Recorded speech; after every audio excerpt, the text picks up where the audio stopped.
I think most of us, if we saw an emergency, we'd want to help. We'd want to be that person who steps up. But in that critical moment, something often holds us back. So this explainer, it's all about breaking through that hesitation. See, just thinking about it can make your heart race a little, right? That feeling of panic, of freezing up, that's totally normal. And it usually comes from two really powerful questions that just pop right into our heads. And there they are, fear and doubt. Am I strong enough or healthy enough to actually do this? And then, do I even know the right thing to do? I mean, what if I make it worse? All right, let's dive into this, because we're going to dismantle both of these barriers using some guidings from the absolute pros. So first up, let's tackle that fear about our own physical fitness. We tend to imagine first responders as these perfect physical specimens. But you know what? The reality, even for the professionals, is a lot more nuanced. Yeah, this really reflects the standards for actual paramedics. They're not looking for some kind of flawless health. Instead, the question is way simpler. Can you perform the necessary tasks without becoming a danger to yourself or the patient? That's it.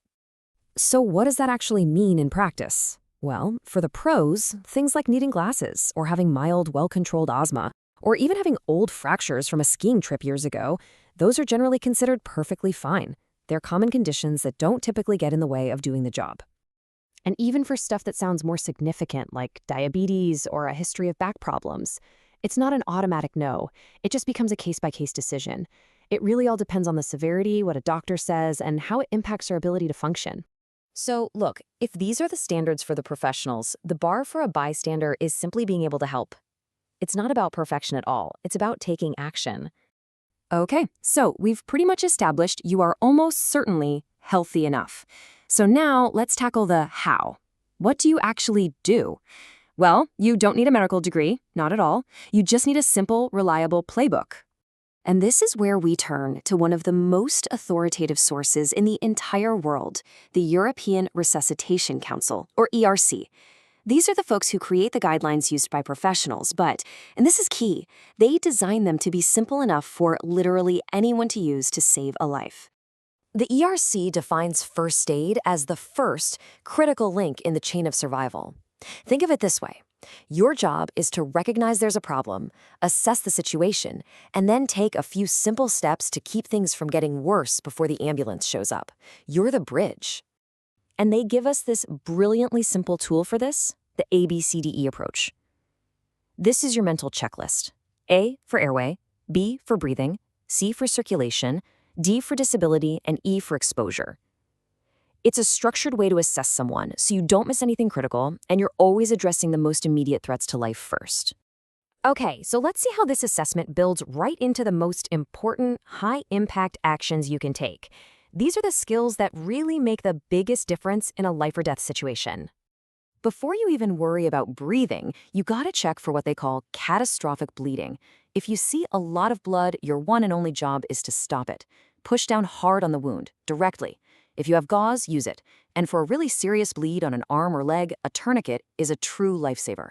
For choking, there's a super clear escalating plan. First things first, get them to cough. Their own cough is always the most effective. If that doesn't work, lean them forward and give 5 firm back blows right between the shoulder blades. Still choking? Okay, 5 abdominal thrusts. And then you just alternate. 5 back blows, 5 thrusts. Simple, repeatable, and really effective.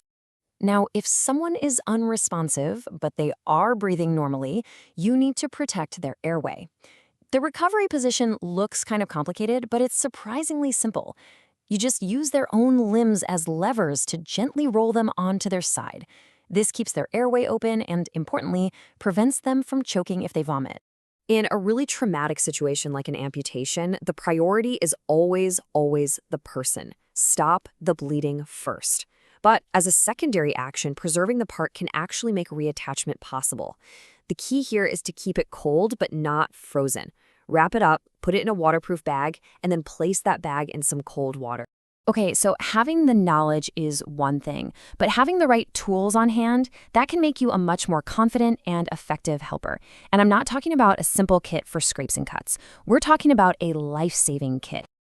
According to the ERC, a modern first aid kit should have these high-impact items: a proper tourniquet and hemostatic dressings for major bleeding, chewable aspirin for someone you think is having a heart attack, glucose tablets for a diabetic emergency, and naloxone nasal spray, which can literally reverse an opioid overdose in minutes. These things are absolute game changers.